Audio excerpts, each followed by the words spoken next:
Line ধরে দাঁড়িয়ে মাত্র ২ টাকায় ইফতার কিনছেন ভ্যান চালক, দিনমজুর, ভিক্ষুক সহ শহরের নিম্ন আয়ের অসহায় মানুষগুলো। কারো চোখে স্বস্তি, কারো মুখে প্রশান্তির হাসি। এ যেন এক মুহূর্তের জন্য সব দুঃখ কষ্ট ভুলে থাকার সুযোগ। ঝিনাইদহে প্রগতি স্বেচ্ছাসেবী সংগঠনের ব্যতিক্রমী এই উদ্যোগে মাত্র ২ টাকায় পুষ্টিকর ইফতার পেয়ে আনন্দিত এসব মানুষ। বৃহস্পতিবার শহরের কেন্দ্রীয় শহীদ মিনার প্রাঙ্গণে আয়োজিত এই কার্যক্রমে দরিদ্র পথচারী ও ছিন্নমূল মানুষ অংশগ্রহণ করেন। ইফতারের প্যাকেটে ছিল খেজুর, শসা, বেগুনি ও মাংস খিচুড়ি। প্রতিটি প্যাকেট মিলছে মাত্র ২ টাকায়, যা স্বাভাবিক বাজার মূল্যের তুলনায় অনেক কম হলেও খাবারের মান ও পরিমাণ ছিল সন্তোষজনক। বর্তমান সময়ে এমন মানবিক উদ্যোগ খুব প্রয়োজন, যা সমাজের ভালোবাসা, সহানুভূতি ও সম্মিলনের বার্তা দেয় বলে জানান স্থানীয়রা।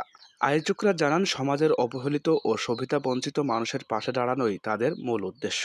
সাজিদ হোসেন, প্রগতি স্বেচ্ছাসেবী সংগঠনের বক্তব্য। বিকাল থেকে ইফতারের আগ পর্যন্ত শহরের বিভিন্ন এলাকায় প্রায় ৩৫০ শতাধিক মানুষের মাঝে এ ইফতার বিতরণ করা হয়।